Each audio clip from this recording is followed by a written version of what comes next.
സഹോദരങ്ങളെ, കർത്താവായ യേശുക്രിസ്തുവിൻ്റെ നാമത്തിൽ നിങ്ങളേവരെയും വീണ്ടും ഈ ബൈബിൾ സ്റ്റഡീസിലേക്ക് സ്വാഗതം ചെയ്യുന്നു.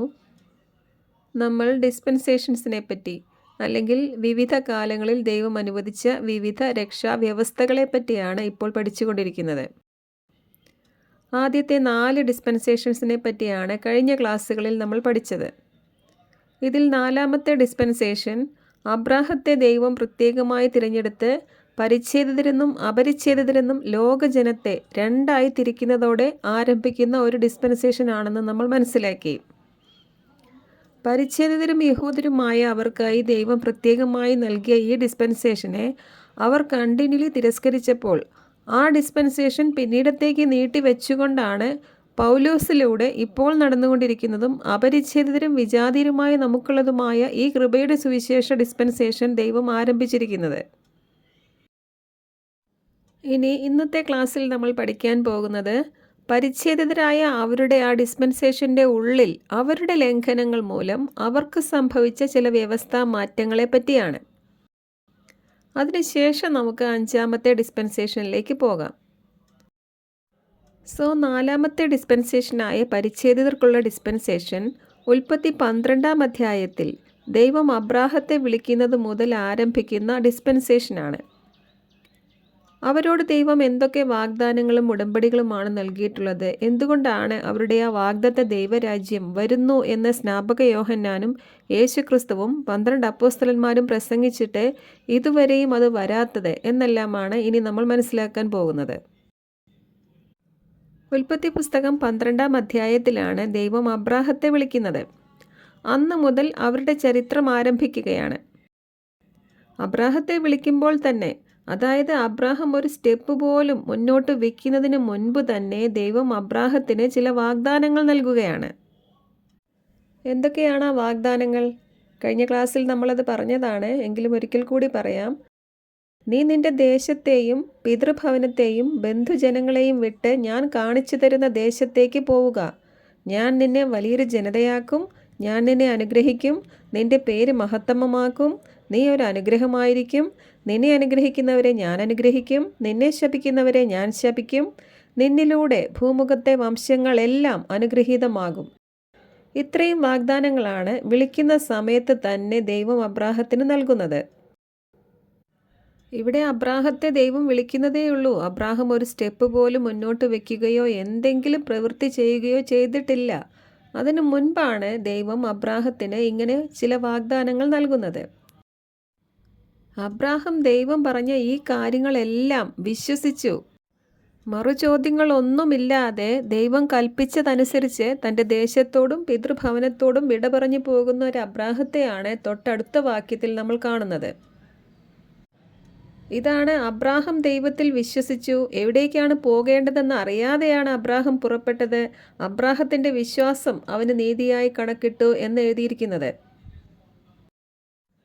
പിന്നീട് ഇസ്രായേൽ ജനത്തിൻ്റെ തിരസ്കരണം മൂലം പൗലോസ് അപ്പസ്തോലനെ വിളിച്ചുകൊണ്ട് വിജാതീയരായ നമ്മൾക്കായുള്ള 5-മത്തെ കൃപയുടെ വ്യവസ്ഥ എന്ന ഡിസ്പെൻസേഷൻ ആരംഭിച്ചപ്പോൾ നമ്മളെയും അബ്രാഹത്തിൻ്റെ വാഗ്ദാനത്തിൻ്റെ മക്കളും അവകാശികളും ആക്കേണ്ടതിന് നമ്മളെ അബ്രാഹത്തിൻ്റെ പരിച്ഛേദനത്തിന് മുൻപുള്ള ഈ വിശ്വാസത്തിലേക്ക് കൊണ്ടുപോയിട്ടാണ് നമ്മളെയും അബ്രാഹത്തിൻ്റെ ആ വാഗ്ദാനങ്ങൾക്ക് അർഹരാക്കുന്നത്.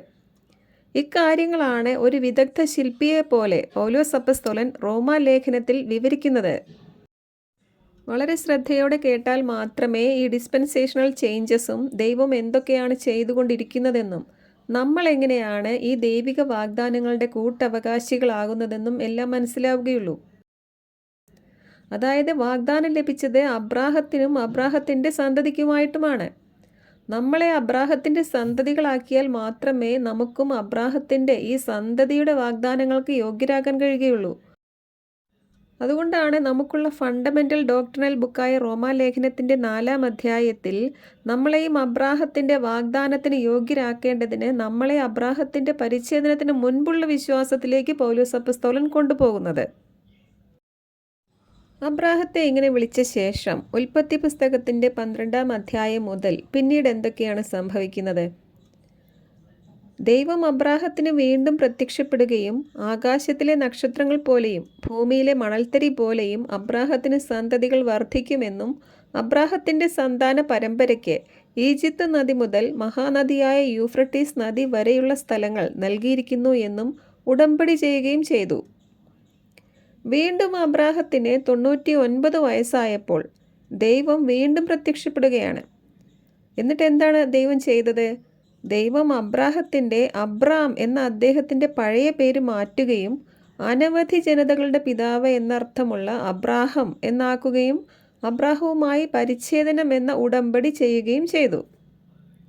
ഈ പോയിന്റ് മുതൽ ദൈവം അബ്രാഹത്തിന് നൽകിയ വാഗ്ദത്തങ്ങൾ പരിച്ഛേദനം എന്ന ഉടമ്പടിയിലൂടെ അവരുടെ ശരീരത്തിൽ ശാശ്വതമായ ഒരു ഉടമ്പടിയായി. അങ്ങനെ ദൈവം അവരെ ജാതികളിൽ നിന്നും പൂർണ്ണമായും വേർതിരിച്ചു. എങ്കിലും അബ്രാഹാം യഹൂദരുടെ മാത്രമല്ല ബഹുജാതികൾക്ക് പിതാവാകുമായിരുന്നു. അതെങ്ങനെയാണ്? ഇതാണ് റോമാലേഖനത്തിൻ്റെ 4-ാം അധ്യായത്തിൽ പൗലോസ് വിവരിക്കുന്നത്.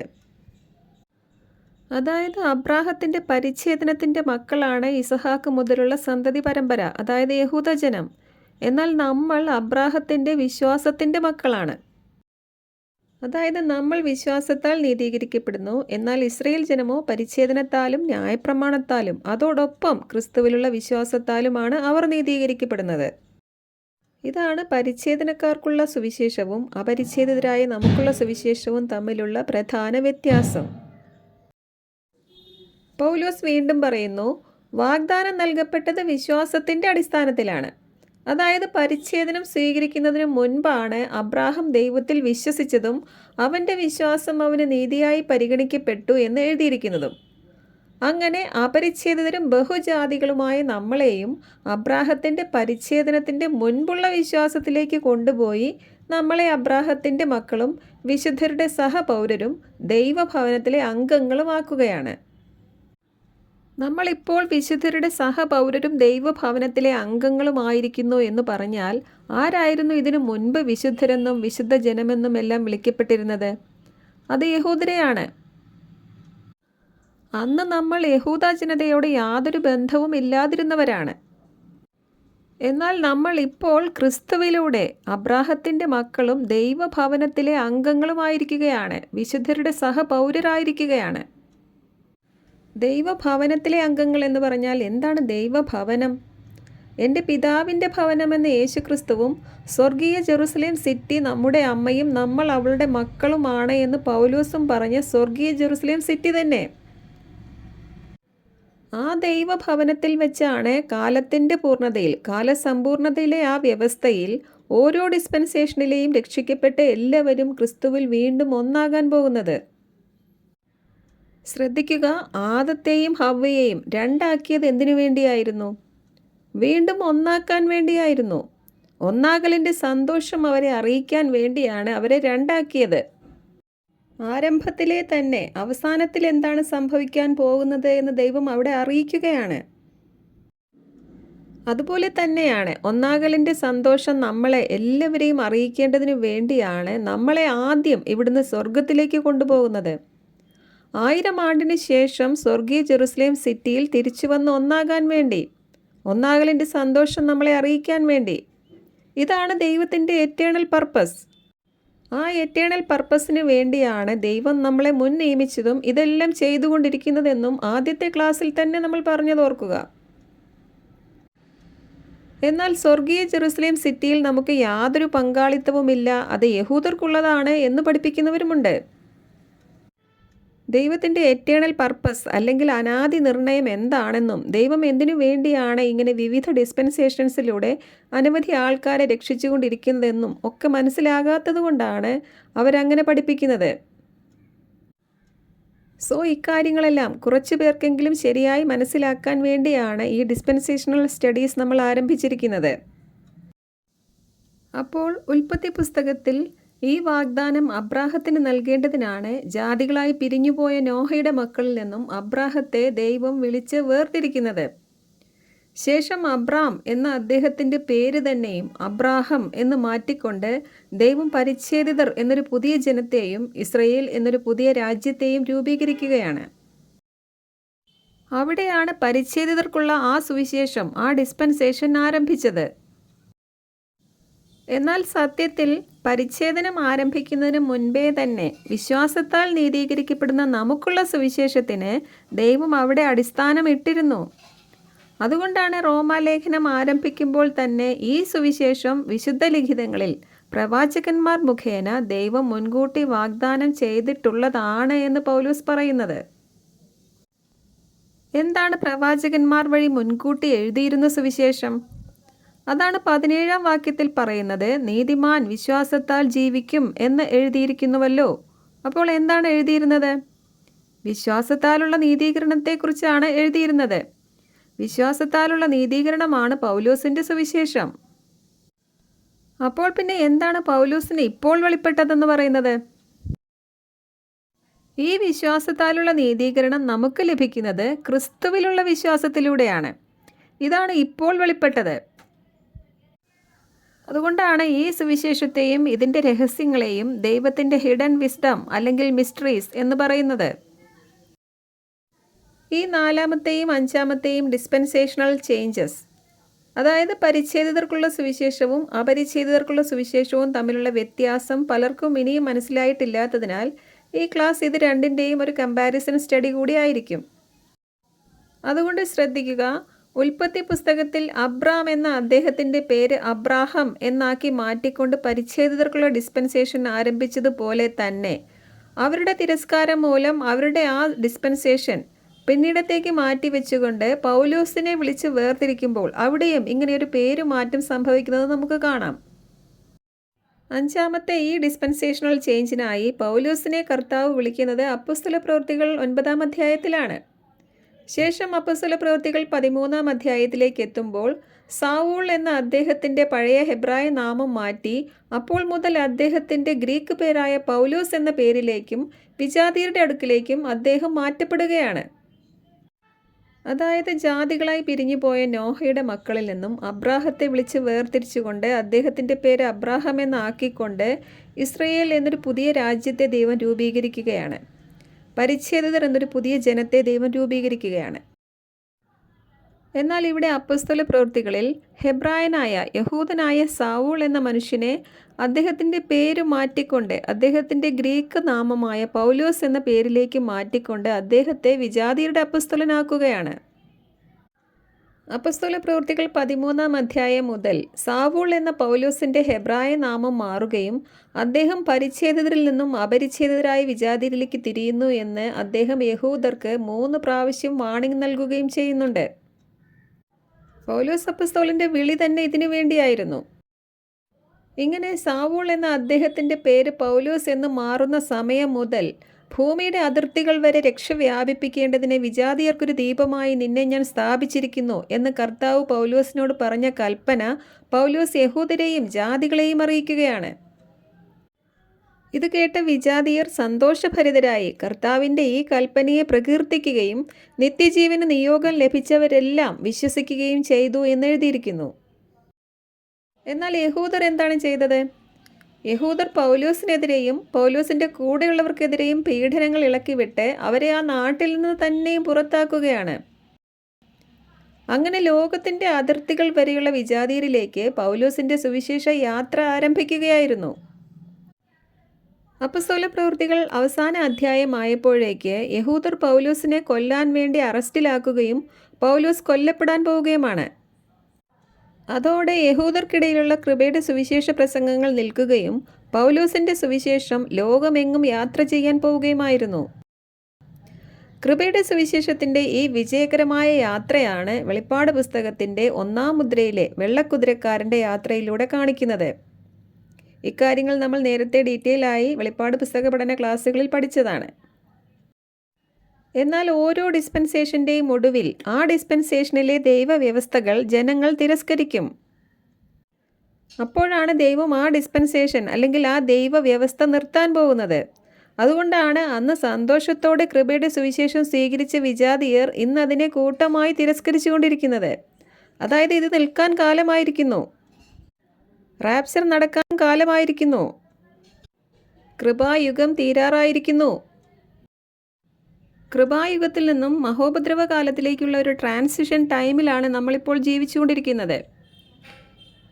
ഇതുപോലെ ഓരോ ഡിസ്പെൻസേഷനും ഒരു ട്രാൻസിഷൻ പീരീഡ് ഉണ്ടെന്ന് നമുക്ക് ഓരോ ഡിസ്പെൻസേഷനും പരിശോധിക്കുമ്പോൾ കാണാവുന്നതാണ്. നോഹയെ കൊണ്ട് ദൈവം വർഷങ്ങളോളം പ്രസംഗിപ്പിച്ചു. അതിനുശേഷമാണ് ജലപ്രളയം വന്നത്. യഹൂദരോടാകട്ടെ സ്നാപക യോഹന്നാനും യേശുക്രിസ്തുവും 12 അപ്പോസ്തലന്മാരും മാറി മാറി പ്രസംഗിച്ചു. ശേഷം പൗലോസ് അപ്പസ്തോലനെ കൊണ്ട് കൃപയുടെ സുവിശേഷവും അവരെ അറിയിച്ചു. അതും അവർ തിരസ്കരിച്ചപ്പോഴാണ് ദൈവം അവരെയും കട്ട് ഓഫ് ചെയ്തത്. അതുപോലെ തന്നെ ഇന്ന് ഈ കൃപയുടെ സുവിശേഷം തീരാറായിരിക്കുമ്പോൾ ഇന്ന് യൂട്യൂബ് തുറന്നാൽ ഇഷ്ടം പോലെ ആളുകളാണ് ഈ കൃപയുടെ വ്യവസ്ഥ തീരാറായി, റാപ്ചർ അടുത്തിരിക്കുന്നു എന്ന് അറിയിച്ചുകൊണ്ടിരിക്കുന്നത്. ദൈവം മുന്നറിയിപ്പ് നൽകാതെ, തൻ്റെ ദാസന്മാരെ അറിയിക്കാതെയും ദാസന്മാർ വഴി മുന്നറിയിപ്പ് നൽകാതെയും ദൈവം ഒന്നും ചെയ്യുകയില്ല. അതുകൊണ്ട് ഈ മെസ്സേജ് കേൾക്കുന്നവർ ഇതെല്ലാം സീരിയസ് ആയിട്ട് തന്നെ കണ്ടുകൊള്ളുക. അപ്പോൾ അബ്രാഹത്തെ വിളിച്ചുകൊണ്ട് യഹൂദരെന്നും ജാതികളെന്നും ജനത്തെ ദൈവം രണ്ടായി വേർതിരിച്ചു എങ്കിൽ പൗലോസിൻ്റെ വിളിയോടുകൂടി യഹൂദരെന്നോ ജാതികളെന്നോ വ്യത്യാസമില്ലാതെ ക്രിസ്തുവിലുള്ള വിശ്വാസത്താൽ ക്രിസ്തുവിൻ്റെ ശരീരം എന്ന പുതു സൃഷ്ടിയുടെ രൂപീകരണം അവിടെ ആരംഭിച്ചിരിക്കുകയാണ്. അപ്പോസ്തല പ്രവൃത്തികൾ 13-ാം അധ്യായം മുതൽ ഈ ഒരു ഡിസ്പെൻസേഷണൽ ചേഞ്ച് അവിടെ വ്യക്തമായി മനസ്സിലാക്കി തരുന്നുണ്ട്. അവിടെ യഹൂദനായ ഒരു മനുഷ്യൻ അവിശ്വാസത്തിൽ അടഞ്ഞ് അന്ധനാക്കപ്പെടുന്നതും വിജാതീയനായ സെർജിയസ് പൗലോസ് എന്ന ഒരു റോമൻ ഉപസ്ഥാനപതി വിശ്വാസത്തിലേക്ക് വന്ന് രക്ഷിക്കപ്പെടുന്നതും കാണാം. ഈ സംഭവം ആ ദിവസങ്ങളിൽ യഹൂദർക്ക് സംഭവിച്ച ആത്മീയ അന്ധതയെയും വിജാതീയരുടെ കണ്ണുകൾ തുറന്ന് അവർ സത്യദൈവത്തെ തിരിച്ചറിയുന്നതിനെയും കാണിക്കുകയാണ്. ബൈബിളിലെ ഈ സംഭവങ്ങൾ ഒന്നും യാദൃശ്ചികമായി സംഭവിക്കുന്ന കാര്യങ്ങളല്ല. യഹൂദന് അന്ധത വരികയും രക്ഷ ജാതികളിലേക്ക് തിരിയുകയും ജാതികളുടെ കണ്ണുകൾ തുറക്കുകയും ചെയ്യുന്ന ആ ഡിസ്പെൻസേഷണൽ ചേഞ്ച് കാണിക്കുന്നതാണ് ആ സംഭവം. അവിടെ അന്ധനാക്കപ്പെടുന്നത് ഒരു യഹൂദനാണ്. എന്നാൽ രക്ഷിക്കപ്പെടുന്ന സെർജിയസ് പൗലോസ് എന്ന ഉപസ്ഥാനപതി റോമക്കാരനായ ഒരു വിജാതീയനാണ്. വീണ്ടും അപ്പോസ്തല പ്രവൃത്തികൾ എന്ന പുസ്തകത്തിൻ്റെ 18-ാം അധ്യായത്തിൽ ഇനി ഞാൻ വിജാതീയരുടെ അടുക്കിലേക്ക് പോകുന്നു എന്ന് പൗലോസ് 2-ാം പ്രാവശ്യവും അവർക്ക് വാണിംഗ് കൊടുക്കുന്നുണ്ട്. വീണ്ടും അപ്പോസ്തല പ്രവൃത്തികൾ 28-ാം അധ്യായത്തിൽ അതിനാൽ നിങ്ങളിത് അറിഞ്ഞുകൊള്ളുവിൻ, ദൈവത്തിൽ നിന്നുള്ള ഈ രക്ഷ വിജാതീയരുടെ അടുക്കിലേക്ക് അയക്കപ്പെട്ടിരിക്കുന്നു, അവരിത് കേൾക്കുകയും ചെയ്യും എന്ന് 3-ാം പ്രാവശ്യവും പൗലോസ് അവർക്ക് വാണിംഗ് കൊടുക്കുകയാണ്. അതോടുകൂടെ കൃപയുടെ ഈ സുവിശേഷ വ്യവസ്ഥ, കൃപയാൽ വിശ്വാസത്താൽ രക്ഷിക്കപ്പെടാൻ കഴിയുന്ന ഈ ദൈവവ്യവസ്ഥ വിജാതീയരിലേക്ക് മാറ്റപ്പെട്ടു. അന്നു മുതൽ ഇന്നോളം കൃപയുടെ സുവിശേഷത്തിൻ്റെ ഭാഗമാകുന്ന യഹൂദർ വളരെ വളരെ കുറവാണ്. ഇന്ന് ജെറുസലേമിൽ ചില യഹൂദരായ ചെറുപ്പക്കാർ സുവിശേഷം പ്രസംഗിച്ചു തുടങ്ങിയിട്ടുണ്ട്. എന്നാൽ അവർ പ്രസംഗിക്കുന്നത് വീണ്ടും ദൈവരാജ്യം വരുന്നു എന്ന സുവിശേഷമാണ്. പൗലോസിലൂടെ വെളിപ്പെട്ട ഡിസ്പെൻസേഷണൽ ചേഞ്ചസ് ഒന്നും അവർക്ക് അറിഞ്ഞുകൂടാ. റാപ്ചറിന് ശേഷം നടക്കാനിരിക്കുന്ന ഡിസ്പെൻസേഷൻ കാഴ്ചകൾ പോലും ഇന്ന് കണ്ടു തുടങ്ങിയിരിക്കുന്നു എങ്കിൽ റാപ്ചർ ഏറ്റവും അടുത്തിരിക്കുന്നു എന്നാണ് അതിൻ്റെ അർത്ഥം. റാപ്ചറിന് ശേഷം ഉടനെ മുദ്രയിടാനിരിക്കുന്ന 144,000 യഹൂദരായ ചെറുപ്പക്കാരെയാണ് ഇന്ന് നമ്മൾ അവിടെ കണ്ടുകൊണ്ടിരിക്കുന്നത്. റാപ്ചറിന് ശേഷം ആ 144,000 യഹൂദ പുരുഷന്മാരെ മുദ്രയിടുകയും അവർ ജെറുസലേമിൽ ആരംഭിച്ച ലോകത്തിൻ്റെ അതിർത്തികൾ വരെ ദൈവരാജ്യം വരുന്നു എന്ന് വീണ്ടും അറിയിക്കുകയും ചെയ്യും. അതിനുശേഷം 7 വർഷത്തെ മഹോപദ്രവകാലം ആരംഭിക്കാൻ പോവുകയാണ്. അപ്പോൾ ദൈവത്തെ അറിയാതെയും ദൈവം നേരത്തെ തന്നെ അറിയിച്ചു തന്നിരിക്കുന്ന ഈ ഡിസ്പെൻസേഷണൽ ചേഞ്ചസ്, ഈ ദൈവിക വ്യവസ്ഥകൾ അറിയാതെയും ലോകത്തിൻ്റെ ഇമ്പങ്ങളുമായി ജീവിച്ചു കൊണ്ടിരിക്കുന്ന എല്ലാവരും ആ മഹാകഷ്ടകാലത്തിൽ ഉൾപ്പെടാൻ പോവുകയാണ്. അത് നിർത്തിവെക്കപ്പെട്ട യഹൂദരുടെ പ്രോഗ്രാമിൻ്റെ തുടർച്ചയാണ്. അത് അബ്രാഹത്തിന് ദൈവം നൽകിയ വാഗ്ദാനങ്ങളും ഉടമ്പടികളും പാലിക്കേണ്ടതിന് ദൈവം അവരിലേക്ക് തിരിയുന്ന കാലമാണ്. ഇനി അബ്രാഹത്തെ ഇങ്ങനെ വിളിച്ചു വേർതിരിച്ച ശേഷം, അബ്രാഹത്തിന് വാഗ്ദാനങ്ങൾ നൽകിയ ശേഷം അവരുടെ ലംഘനങ്ങൾ മൂലം അവരുടെ പദ്ധതിക്കുള്ളിൽ അവർക്ക് സംഭവിച്ച ചില വ്യവസ്ഥാ മാറ്റങ്ങളെപ്പറ്റി നമുക്ക് നോക്കാം. ഇങ്ങനെ അബ്രാഹത്തിന് വാഗ്ദാനങ്ങൾ നൽകിയ ശേഷം ഈ വാഗ്ദത്തങ്ങൾ അബ്രാഹത്തിൻ്റെ പുത്രൻ ഇസഹാക്കിനോടും ഇസഹാക്കിൻ്റെ പുത്രൻ യാക്കോബിനോടും വീണ്ടും പറഞ്ഞ് ദൈവം അത് ഉറപ്പിച്ചു. ദൈവം എന്നെന്നും അവരുടെ ദൈവമായിരിക്കും എന്ന വാഗ്ദാനവും ദൈവം ഉറപ്പിച്ചു. പരിച്ഛേദനവും നിലവിൽ വന്നു. പരിച്ഛേദനം ചെയ്യപ്പെടാത്തവരെല്ലാം ഈ ഉടമ്പടി ലംഘിക്കുന്നവരും ഈ വാഗ്ദാനങ്ങളുടെ പുറത്താകുന്നവരുമാകുമായിരുന്നു. അബ്രാഹത്തിന് ലഭിച്ച ഈ വാഗ്ദാനങ്ങളെല്ലാം അബ്രാഹത്തിൻ്റെ സന്തതിയായ ക്രിസ്തുവിലൂടെ ആയിരുന്നു നിറവേറുക. ക്രിസ്തു എന്ന വാഗ്ദത്ത സന്തതിക്കായി അവർ കാത്തിരിക്കണമായിരുന്നു. എന്നാൽ അവർ ഇതെല്ലാം മറന്നു. അങ്ങനെ ജനത്തിൻ്റെ ലംഘനങ്ങൾ നിമിത്തം പിന്നീട് മോശ വഴി ന്യായപ്രമാണം നൽകപ്പെട്ടു. അങ്ങനെ അവർ 600-ലധികം വരുന്ന ന്യായപ്രമാണത്തിൻ്റെ കീഴിലായി. അവർക്ക് നൽകപ്പെട്ട ന്യായപ്രമാണവും അവർ ആചരിക്കാനായി നൽകപ്പെട്ട തിരുനാളുകളുമെല്ലാം അവരെ ക്രിസ്തുവിലേക്ക് നയിക്കുന്ന സ്കൂൾ മാസ്റ്ററായിരുന്നു.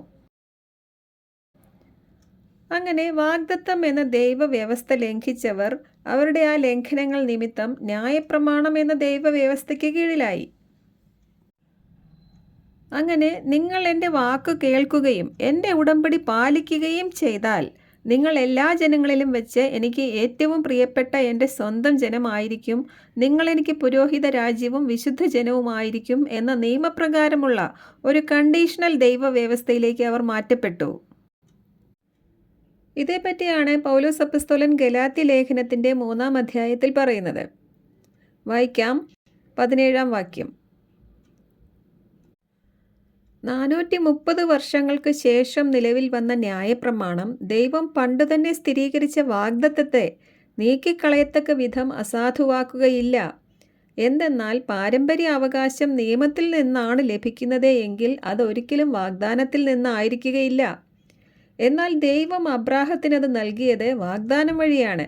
പിന്നെ എന്തിനാണ് നിയമം? വാഗ്ദാനം ലഭിച്ചവന് സന്തതി ലഭിക്കുന്നതുവരെ പാപങ്ങൾ നിമിത്തം നിയമം നൽകപ്പെട്ടു. ദൈവദൂതന്മാർ വഴി മോശ എന്ന മധ്യവർത്തിയിലൂടെ നിയമം വിളംബരം ചെയ്യപ്പെട്ടു. അടുത്ത വാക്യം ശ്രദ്ധിക്കുക. മലയാളത്തിൽ കുറിച്ച് ട്രാൻസ്ലേഷൻ മിസ്റ്റേക്ക് ഉള്ളതുകൊണ്ട് ഇംഗ്ലീഷിൽ നിന്ന് വായിക്കുകയാണ്. Now a mediator is not a mediator of one but God is one. എന്താണ് ഈ വാക്യത്തിൻ്റെ അർത്ഥം? പൗലോസിന് നൽകപ്പെട്ട സുവിശേഷത്തിൻ്റെ വ്യവസ്ഥയാണ് പൗലോസ് ഇനി ഇവിടെ പറയാൻ പോകുന്നത്. അതായത് പൗലോസ് പറയുന്നത് വാഗ്ദാനം ലഭിച്ചവന് സന്തതി ലഭിക്കുന്നത് വരെ പാപങ്ങൾ നിമിത്തം നിയമം നൽകപ്പെട്ടു. എന്നാൽ ഇപ്പോൾ സന്തതി ലഭിച്ചിരിക്കുകയാണ്. അതുകൊണ്ട് എന്താണ്? അതുകൊണ്ട് ഇനിയൊരു മധ്യവർത്തിയുടെ ആവശ്യമില്ല. എന്തിനായിരുന്നു മധ്യവർത്തി? സന്തതിയിലേക്ക് നയിക്കാൻ വേണ്ടിയായിരുന്നു. അതുകൊണ്ട് ഇപ്പോൾ സന്തതി വന്ന സ്ഥിതിക്ക് ഇനി ആ മധ്യവർത്തിയുടെ, മോശയുടെ അഥവാ ന്യായപ്രമാണത്തിൻ്റെ ആവശ്യമില്ല. കാരണം എന്താണ്? കാരണം ദൈവം ഏകനാണ്. ദൈവം ജഡത്തിൽ വെളിപ്പെട്ട് വന്നിരിക്കുന്നു. അതുകൊണ്ട് ഇനിയൊരു മധ്യവർത്തിയുടെ ആവശ്യമില്ല എന്നാണ് പൗലോസ് ഇവിടെ സ്ഥാപിക്കുന്നത്. നിയമാവർത്തന പുസ്തകത്തിൽ മോശ അന്ന് അവർക്കും ദൈവത്തിനും മധ്യേ ഒരു മധ്യവർത്തിയായി നിന്നതിനെപ്പറ്റി വിവരിച്ചിരിക്കുന്നു. വായിക്കാം. ഞാൻ അപ്പോൾ കർത്താവിൻ്റെയും നിങ്ങളുടെയും മധ്യേ അവിടുത്തെ വാക്കുകൾ നിങ്ങളെ അറിയിക്കാൻ നിൽക്കുകയായിരുന്നു. അപ്പോൾ മോശ വഴിയാണ് നിയമം ഇസ്രായേൽ ജനത്തിന് നൽകിയത്. അതുകൊണ്ടാണ് കർത്താവ് പോലും പിന്നീട് അതിനെ മോശയുടെ നിയമം എന്ന് വിളിച്ചത്. എന്നാൽ ഇവിടെ ഗലാത്യ ലേഖനത്തിൽ പൗലോസിൻ്റെ സുവിശേഷത്തിൻ്റെ വ്യവസ്ഥ പൗലോസ് എങ്ങനെയാണ് പറയുന്നത്? ഇനി മധ്യവർത്തിയുടെ ആവശ്യമില്ല. കാരണം എന്താണ്? എന്തെന്നാൽ ദൈവം ഏകനാണ്. അതായത് ദൈവം ജഡത്തിൽ വെളിപ്പെട്ട് വന്നിരിക്കുന്നു, മനുഷ്യരുടെ ഇടയിൽ വസിച്ചിരിക്കുന്നു, മനുഷ്യർക്ക് വേണ്ടി പാപയാഗമായിരിക്കുന്നു. അതുകൊണ്ട് ഇനി നമ്മൾ എന്താണ് ചെയ്യേണ്ടത്? യഹൂദർക്ക് പാലിക്കാൻ കഴിയാതിരുന്ന ന്യായപ്രമാണം പാലിച്ച് രക്ഷപ്രാപിക്കാനാണോ നമ്മളോട് പറഞ്ഞിരിക്കുന്നത്? അല്ല, യേശുക്രിസ്തുവിൽ വിശ്വസിച്ച് രക്ഷപ്രാപിക്കുക. അതാണ് നമുക്ക് നൽകപ്പെട്ടിരിക്കുന്ന സുവിശേഷം. അതുകൊണ്ട് പൗലോസ് പറയുന്നത് യേശുക്രിസ്തുവിൽ വിശ്വസിക്കുന്നവർ മോശ എന്ന മധ്യവർത്തിയിലൂടെ വന്ന ന്യായപ്രമാണത്തിൽ നിന്നും സ്വതന്ത്രരായിരിക്കുന്നു എന്നാണ്. അതാണ് വിശ്വാസം സമാഗതമായ നിലയ്ക്ക് നമ്മൾ പാലകൻ്റെ കീഴിലല്ല, we are no longer under a school master എന്ന് പൗലോസ് പറഞ്ഞത്. എന്നാൽ യഹൂദർക്ക് ഇതൊന്നും മനസ്സിലായില്ല. അവരിന്നും ന്യായപ്രമാണത്തിൻ്റെ കീഴിൽ തന്നെയാണ്. അഥവാ അവർക്ക് നൽകപ്പെട്ട ഡിസ്പെൻസേഷനും അതുതന്നെയാണ്. അവർക്ക് നൽകപ്പെട്ടത് അവർ തിരസ്കരിച്ചതുകൊണ്ടാണ് ദൈവം പൗലോസിന് പ്രത്യക്ഷപ്പെട്ടതും ദൈവകൃപയുടെ ഈ 5-ാമത്തെ ഡിസ്പെൻസേഷൻ ആരംഭിച്ചതും. എന്നാൽ ഇതും ആദ്യം പൗലോസിനെ അയച്ച് പ്രസംഗിപ്പിച്ചത് അവരോടാണ്. എന്നാൽ അവർ ഇതും തിരസ്കരിച്ചു. അവർക്കും ദൈവകൃപയുടെ ഈ സുവിശേഷം സ്വീകരിച്ച് രക്ഷ പ്രാപിക്കാമായിരുന്നു.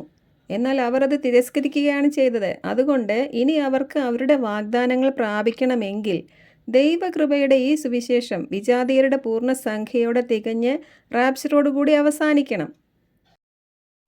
ശ്രദ്ധിക്കുക, ഗലാത്യ ലേഖനത്തിൽ വിശ്വാസം സമാഗതമായ നിലയ്ക്ക് നമ്മൾ പാലകനധീനരല്ല, നമ്മൾ ന്യായപ്രമാണത്തിന് കീഴിലല്ല എന്ന് പൗലോസ് പറയുന്നുണ്ടെങ്കിലും 12 അപ്പോസ്തലന്മാരോ അവരുടെ കൂടെയുള്ള യഹൂദരോ ഒരിക്കലും അവർ ന്യായപ്രമാണത്തിൽ നിന്ന് ഒഴിവുള്ളവരാണെന്നോ ന്യായപ്രമാണത്തിന് കീഴിലല്ലെന്നോ പറഞ്ഞിട്ടില്ല, വിശ്വസിച്ചിട്ടുമില്ല. പൗലോസ് പറയുന്നത് മുഴുവനും പൗലോസിന് നൽകപ്പെട്ട സുവിശേഷത്തിൻ്റെ വ്യവസ്ഥയാണ്. ഇത് യഹൂദർക്ക് അറിയുന്ന കാര്യമല്ല. വളരെ കുറച്ച് യഹൂദർ മാത്രമേ അന്നും ഇന്നും ഈ സുവിശേഷത്തിൻ്റെ ഭാഗമാകുന്നുള്ളൂ. കൊളോസി ലേഖനത്തിൽ പൗലോസിൻ്റെ കൂടെയുള്ളവരിൽ പരിച്ഛേദനക്കാർ 3 പേർ മാത്രമാണെന്ന് പൗലോസ് എണ്ണിപ്പറയുന്നുണ്ട്. അപ്പോൾ പൗലോസിൻ്റെ സുവിശേഷം സ്വീകരിച്ച യഹൂദർ വളരെ കുറവാണെന്നുള്ള കാര്യം ഉറപ്പാണ്. ബാക്കി ഭൂരിപക്ഷം യഹൂദരും അവർക്ക് നൽകപ്പെട്ട സുവിശേഷത്തിൽ തന്നെ നിലകൊണ്ടവരും 12 അപ്പോസ്തലന്മാരുടെ കൂട്ടത്തിൽ തന്നെ നിന്നവരുമാണ്. അപ്പോൾ ഇത് രണ്ടും 2 ഡിസ്പെൻസേഷൻസ് ആണ്, 2 ദൈവിക വ്യവസ്ഥകളാണ് എന്ന് നമ്മൾ മനസ്സിലാക്കണം. കുറച്ചു കാലം ഈ 2 സുവിശേഷങ്ങളും ഒരുപോലെ പ്രസംഗിക്കപ്പെട്ടിരുന്നു എങ്കിലും ജെറുസലേം ദേവാലയം തകർക്കപ്പെടുകയും യഹൂദർ ലോകമെങ്ങും ചിതറിക്കപ്പെടുകയും ചെയ്തതോടെ അവരുടെ ആ ദൈവരാജ്യം വരുന്നു എന്ന സുവിശേഷ പ്രസംഗങ്ങളും ആ പദ്ധതിയും പൂർണ്ണമായും നീട്ടിവെക്കപ്പെടുകയായിരുന്നു. ജെറുസലേം ദേവാലയം അവിടെ ഇല്ലാത്ത കാലത്തോളം അവരുടെ വാഗ്ദത്ത ദൈവരാജ്യം വരികയില്ല. ജെറുസലേം ദേവാലയം ഇനി അവിടെ വരണമെങ്കിൽ ആദ്യം റാപ്ചർ നടക്കണം. വെളിപ്പാട് പുസ്തകത്തിൻ്റെ 6-ാം മുദ്രയിൽ റാപ്ചർ നടക്കുമെന്നും ശേഷം 6-ാം കാഹളം മുഴക്കുന്ന സമയത്ത് മാത്രമേ ദേവാലയം അവിടെ വരികയുള്ളൂ എന്നും എല്ലാം നമ്മൾ മനസ്സിലാക്കിയതാണ്. അപ്പോൾ ദൈവം ഓരോ കാലത്തും അനുവദിച്ചിരിക്കുന്ന രക്ഷാകര പദ്ധതികളും അതിൻ്റെ വ്യവസ്ഥകളും നമ്മൾ മനസ്സിലാക്കണം. ഇതെല്ലാം ബൈബിളിൽ എഴുതി തന്നിട്ടുണ്ട്. ഓരോ രക്ഷാകര പദ്ധതിയിലും ദൈവം എന്ത് കൽപ്പനയാണോ തന്നിരിക്കുന്നത് അതാണ് ആ കാലഘട്ടത്തിൽ ജീവിക്കുന്ന മനുഷ്യർ അനുസരിക്കേണ്ടത്. ഇങ്ങനെ ഓരോ ദൈവിക വ്യവസ്ഥകളും മനസ്സിലാക്കിയാൽ ഉപദേശങ്ങളുടെ കാറ്റിൽ ആടി ഉലയാതെ ദൈവം ഇന്ന് അനുവദിച്ചിരിക്കുന്ന രക്ഷാകര പദ്ധതി എന്താണെന്നും ഇന്നത്തെ കൽപ്പന എന്താണെന്നും എല്ലാം മനസ്സിലാക്കാനും രക്ഷപ്രാപിക്കാനും കഴിയും. 5-ാമത്തേതും ഇന്ന് നടന്നുകൊണ്ടിരിക്കുന്നതുമായ ഈ കൃപയുടെ വ്യവസ്ഥ റാപ്ചറോടുകൂടെ അവസാനിച്ചു കഴിഞ്ഞാൽ പിന്നെ വരാനിരിക്കുന്നത് 6-ാമത്തേതും ദൈവക്രോധത്തിൻ്റെ ഡിസ്പെൻസേഷനുമാണ്. ദൈവകൃപയുടെ ഈ കാലത്ത് തന്നെ ഇന്ന് ഭൂമിയിൽ ഇത്രയധികം പ്രശ്നങ്ങളുണ്ടെങ്കിൽ വരാനിരിക്കുന്ന ദൈവക്രോധ ദിവസങ്ങളിൽ ഭൂമിയുടെ അവസ്ഥ എന്തായിരിക്കുമെന്ന് ഊഹിച്ചുകൊള്ളുക. അപ്പോൾ 4-ാമത്തെ ഡിസ്പെൻസേഷനായ പരിച്ഛേദിതർക്കുള്ള ഡിസ്പെൻസേഷൻ്റെ ഉള്ളിൽ അവർക്ക് സംഭവിച്ച മറ്റ് ചില വ്യവസ്ഥാ വ്യത്യാസങ്ങളെക്കുറിച്ചാണ് നമ്മൾ ഇന്ന് പ്രധാനമായും പഠിച്ചുകൊണ്ടിരിക്കുന്നത്. അതായത്, ഒന്നാമതായി ദൈവം അബ്രാഹത്തിനും ഇസഹാക്കിനും യാക്കോബിനും എല്ലാം വാഗ്ദത്തങ്ങൾ നൽകി. അവർ അത് വിശ്വസിക്കുകയും അങ്ങനെ ജീവിക്കുകയും ചെയ്തു.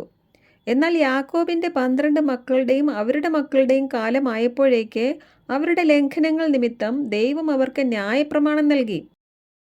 അങ്ങനെ അവർ ന്യായപ്രമാണം എന്ന ദൈവവ്യവസ്ഥയ്ക്ക് കീഴിലായി. വീണ്ടും മുന്നോട്ട് പോയപ്പോൾ അവരുടെ ലംഘനങ്ങൾ അവർക്ക് മുൻപിൽ തുറന്നു കാണിക്കാനും അവരെ കാര്യങ്ങൾ ഓർമ്മിപ്പിക്കാനും വരാനിരിക്കുന്ന കാര്യങ്ങൾ അവരെ അറിയിക്കാനുമായി അവർക്ക് പ്രവാചകന്മാരെ നൽകി. അതിൻ്റെ ഒടുവിൽ അത്രയും കാലം അവർക്ക് നൽകിയ വാഗ്ദത്തങ്ങളുടെ നിവൃത്തിയുടെ സമയമായി എന്ന് അറിയിച്ചുകൊണ്ട്, അതായത് അവർ രാജകീയ പുരോഹിത രാജ്യമാകാൻ പോകുന്ന ദൈവരാജ്യ പ്രസംഗവുമായി സ്നാപക യോഹന്നാൻ മുൻപേ വന്നു. അതുകൊണ്ടാണ് യേശുക്രിസ്തു പറഞ്ഞത്, നിയമവും പ്രവാചകന്മാരും യോഹന്നാൻ വരെ ആയിരുന്നു, അതിനുശേഷം ദൈവരാജ്യത്തിൻ്റെ സുവിശേഷം പ്രസംഗിക്കപ്പെടുന്നു എന്ന്. അപ്പോൾ അവരുടെ ആ ഡിസ്പെൻസേഷൻ്റെ ഉള്ളിൽ സംഭവിച്ച ചില വ്യവസ്ഥാ വ്യത്യാസങ്ങളാണിതെല്ലാം. സ്നാപക യോഹന്നാന് ശേഷം എന്താണ് സംഭവിച്ചത്? യേശുക്രിസ്തുവും ദൈവരാജ്യം വരുന്നു, മാനസാന്തരപ്പെട്ട് അവരോട് പ്രസംഗിക്കപ്പെട്ട ആ സുവിശേഷത്തിൽ വിശ്വസിക്കുവിൻ എന്നവരെ അറിയിച്ചു. അവർക്ക് വാഗ്ദാനം ചെയ്യപ്പെട്ട ആ ദൈവരാജ്യം അവർക്ക് ലഭിക്കണമെങ്കിൽ അവർ അബ്രാഹത്തിൻ്റെയും ദാവീദിൻ്റെയും പുത്രനായി വന്ന യേശുക്രിസ്തുവിൽ വിശ്വസിക്കണമായിരുന്നു. എന്നാൽ അവരുടെ ആ വാഗ്ദത്ത സന്തതിയെ, അവരുടെ വാഗ്ദത്ത രാജാവിനെ അവർ അവരുടെ കൈകളാൽ തന്നെ ക്രൂശിക്കാൻ ഏൽപ്പിച്ചു. അങ്ങനെ അവർ അവരുടെ കൈകളാൽ തന്നെ അവർ എങ്ങനെ പെസഹ കുഞ്ഞാടിനെ കൊന്നുകൊണ്ടിരുന്നുവോ അതുപോലെ തന്നെ യേശു ക്രിസ്തു എന്ന പെസഹ കുഞ്ഞാടിനെ അവരുടെ കൈകളാൽ തന്നെ അവർ കൊല്ലാൻ ഏൽപ്പിച്ചു കൊടുത്തു. അവർ ഇങ്ങനെ ചെയ്യും എന്നുള്ളതും ദൈവം മുന്നറിയിച്ച കാര്യം തന്നെയാണ്. പൗലോസ് ഇതേപ്പറ്റി പറയുന്നത്, ജെറുസലേം നിവാസികളും അവരുടെ അധികാരികളും ക്രിസ്തുവിനെ അറിയാതെയും എല്ലാ ശബ്ദത്തിലും വായിക്കുന്ന പ്രവാചക വചനങ്ങൾ ഗ്രഹിക്കാതെയും ക്രിസ്തുവിനെ ശിക്ഷയ്ക്ക് വിധിച്ചുകൊണ്ട് ക്രിസ്തുവിനെക്കുറിച്ച് എഴുതിയ വചനങ്ങളെല്ലാം അങ്ങനെ പൂർത്തിയാക്കി എന്നാണ്. പത്രോസ് എന്താണ് അതേപ്പറ്റി പറയുന്നത്? ക്രിസ്തു ദൈവത്തിൻ്റെ നിശ്ചിത പദ്ധതിയും പൂർവ്വജ്ഞാനവും അനുസരിച്ച് നിങ്ങളുടെ കൈകളിൽ ഏൽപ്പിക്കപ്പെട്ടു. അധർമ്മികളുടെ കൈകളാൽ നിങ്ങൾ അവനെ ക്രൂശിൽ തറച്ചു കൊന്നു. അങ്ങനെ തൻ്റെ അഭിഷിക്തൻ ഇതെല്ലാം സഹിക്കണമെന്ന് പ്രവാചകന്മാർ വഴി ദൈവം മുൻകൂട്ടി അരുളി ചെയ്തത് അവിടുന്ന് ഇങ്ങനെ പൂർത്തിയാക്കി. അപ്പോൾ പൗലോസും പത്രോസും പറഞ്ഞ ഈ വചനഭാഗങ്ങളിൽ അവർ ക്രിസ്തുവിനെ ക്രൂശിച്ച് കൊന്നതിലൂടെ ക്രിസ്തു അവരുടെ കൈകളാൽ തന്നെ ക്രൂശിച്ച് കൊല്ലപ്പെടണം എന്നുള്ള പ്രവാചക വചനങ്ങൾ പൂർത്തിയാവുകയായിരുന്നു എന്ന് നമുക്ക് മനസ്സിലാക്കാം. അതായത് യഹൂദരും ജാതികളും ചേർന്ന് യേശുക്രിസ്തുവിനെ ക്രൂശിച്ചത് അവരുടെ പാപങ്ങൾക്ക് പരിഹാരമാകാൻ വേണ്ടി തന്നെയായിരുന്നു. അത് ദൈവത്തിൻ്റെ നിശ്ചിത പദ്ധതിയുമായിരുന്നു. അതുകൊണ്ടാണ് അതെല്ലാം എഴുതപ്പെട്ടിരുന്നു എങ്കിലും അതെല്ലാം അതുവരെയും അവരുടെ കണ്ണുകളിൽ നിന്നും മറച്ചു വച്ചിരുന്നത്. ഇനി നമ്മൾ ഇത് വിശ്വസിച്ചാൽ മതി. നമ്മുടെ പാപങ്ങൾക്ക് പരിഹാരമായാണ് ക്രിസ്തു ക്രൂശിക്കപ്പെട്ടിരിക്കുന്നത്. നമ്മളത് വിശ്വസിക്കുക, രക്ഷ പ്രാപിക്കുക. ഇത് ദൈവത്തിൻ്റെ പദ്ധതിയാണ്. നമുക്കും യേശുക്രിസ്തുവിൻ്റെ മരണത്തിൽ പങ്കുണ്ട്. നമ്മൾ അങ്ങനെയാണ് വിശ്വസിക്കേണ്ടത്. ആ വിശ്വാസമാണ് നമുക്ക് പാപമോചനത്തിനും നീതീകരണത്തിനും രക്ഷയ്ക്കും കാരണമാകുന്നത്. അപ്പോൾ അബ്രാഹത്തെ വിളിച്ചുകൊണ്ട് യഹൂദർക്കുള്ള ഡിസ്പെൻസേഷൻ ആരംഭിച്ച ശേഷം അവരുടെ ആ വ്യവസ്ഥയ്ക്കുള്ളിൽ പിന്നെ എന്തൊക്കെ വ്യവസ്ഥാ മാറ്റങ്ങളാണ് സംഭവിച്ചത്? ആദ്യം വാഗ്ദാനം നൽകി, പിന്നെ ലംഘനങ്ങൾ നിമിത്തം ന്യായപ്രമാണം നൽകി, ന്യായപ്രമാണങ്ങളുടെ ലംഘനങ്ങൾ നിമിത്തം പ്രവാചകന്മാരെ നൽകി, പ്രവാചകന്മാരെയും അവർ തിരസ്കരിച്ചു എങ്കിലും വീണ്ടും പിതാക്കന്മാരോടുള്ള വാഗ്ദാന നിമിത്തം ദൈവരാജ്യം സ്ഥാപിച്ച് നൽകാമെന്ന് കരുതി അതിന് മുന്നോടിയായി സ്നാപക യോഹന്നാനെ അയച്ചു. ദൈവരാജ്യം വരുന്നു എന്ന് അറിയിച്ചു. പിന്നാലെ അബ്രാഹാം മുതൽ ഇസഹാക്കിലൂടെയും യാക്കോബിലൂടെയും മോശയിലൂടെയും ദാവീദിലൂടെയും യെശയ്യാ പ്രവാചകനിലൂടെയും എല്ലാം അറിയിച്ച വാഗ്ദത്ത സന്തതിയായി യേശുക്രിസ്തു വന്നു. വീണ്ടും ദൈവരാജ്യം വരുന്നു എന്നും മാനസാന്തരപ്പെട്ട് എന്നിൽ വിശ്വസിക്കുവിൻ എന്നും അറിയിച്ചു. എന്നാൽ അവരിൽ ആദ്യം വിശ്വസിക്കുകയും ജനത്തെ ക്രിസ്തുവിലേക്ക് കൊണ്ടുവരികയും ചെയ്യേണ്ടിയിരുന്ന ഫരിസേയ പുരോഹിത പ്രമാണി വർഗം ഇതെല്ലാം തിരസ്കരിച്ചു. ശേഷം എന്താണ് സംഭവിച്ചത്? യേശുക്രിസ്തുവിനെ അവർ തിരസ്കരിച്ചിട്ട് കൂടി ദൈവം 12 അപ്പോസ്തലന്മാർ വഴി വീണ്ടും അവരോട് ദൈവരാജ്യം വരുന്നു എന്നറിയിച്ചു.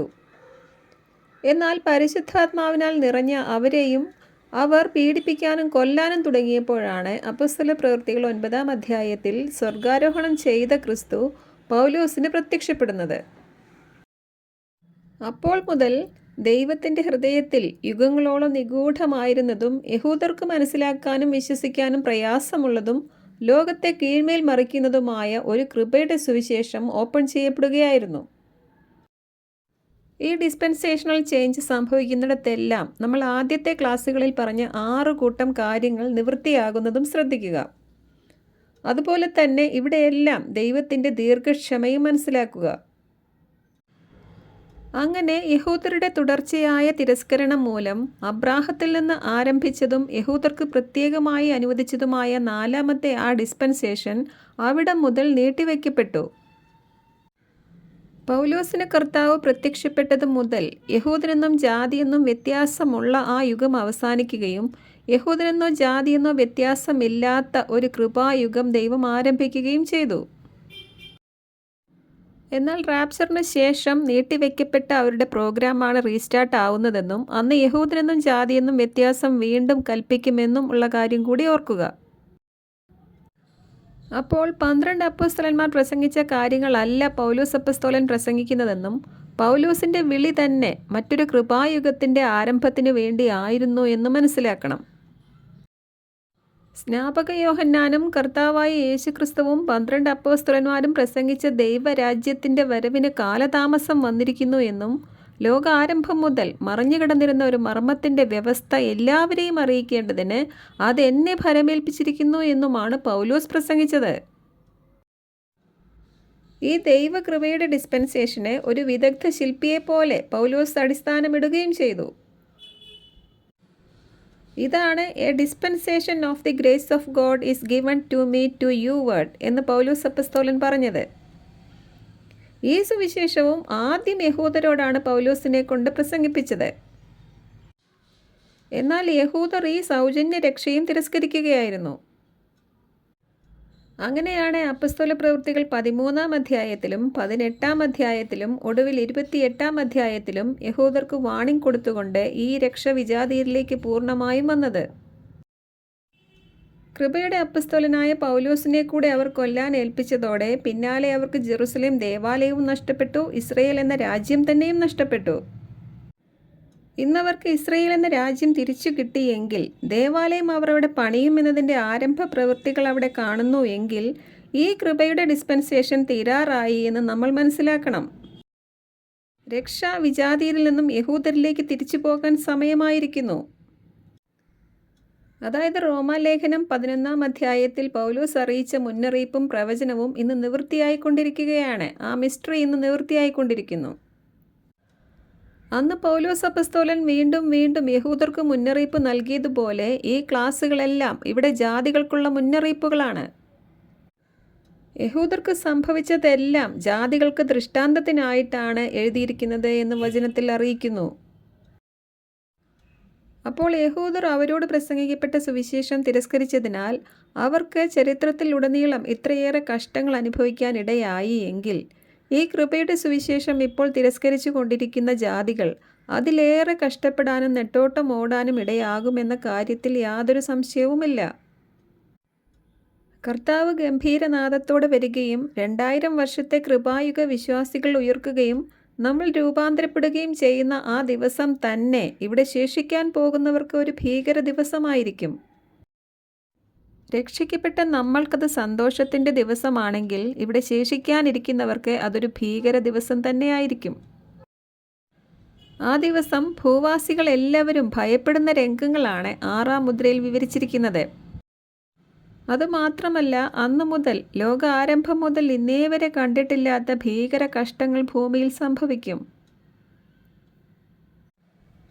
എന്നാൽ ഇന്നീ സൗജന്യ രക്ഷ സ്വീകരിച്ച നമ്മൾ എല്ലാവരും 6-ാം മുദ്രയിൽ റാപ്ചറായി സ്വർഗത്തിൽ പിതാവിനും പുത്രനും മുൻപിൽ വെള്ള നിലയങ്കി ധരിച്ചവരായി എത്തി നിൽക്കും.